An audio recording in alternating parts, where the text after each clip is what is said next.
మీకు సమాధానము కలుగునుగాక.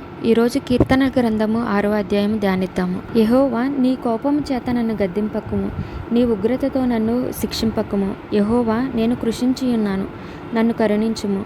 యెహోవా, నా ఎముకలు అదురుచున్నవి, నన్ను బాగుచేయము.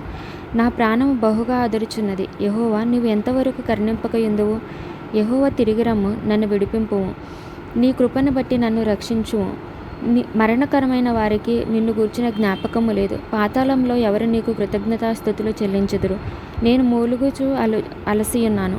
ప్రతి రాత్రియు కన్నీరు విడుచుచు నా పరుపు తేల చేయుచున్నాను. నా కన్నీళ్ళ చేత నా పడక కొట్టుకొని పోవుచున్నది. విచారము చేత నా కన్నులు గుంటలు పడుచున్నవి.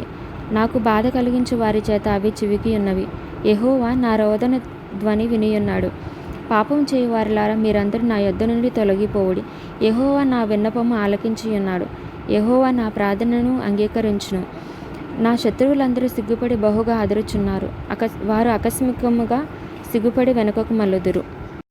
ఇది దావీదు రాసిన కీర్తన. శ్రమల వలన తనకు కలిగిన ఆక్రందనను సాయంకాలమున ప్రార్థన ద్వారా దేవునికి విజ్ఞప్తి చేస్తున్నాడు.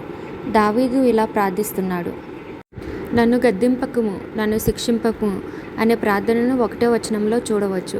నన్ను కరుణించుము, నన్ను బాగు చేయుము అనే ప్రార్థనను 2వ వచనంలో చూడవచ్చు. నన్ను విడిపించుము అనే ప్రార్థనను 3వ వచనంలో చూడవచ్చు. నన్ను రక్షించుము అనే ప్రార్థనను 4వ వచనంలో చూడవచ్చు. ఈ విధంగా మనము కూడా మనకు కలిగిన శ్రమలన్నిటినీ ప్రార్థన ద్వారా దేవునికి తెలియచేసి ఆయన కృపను, సమాధానమును పొందుకోవాలని ఈ కీర్తన తెలియజేస్తుంది. Thank you. God bless you all.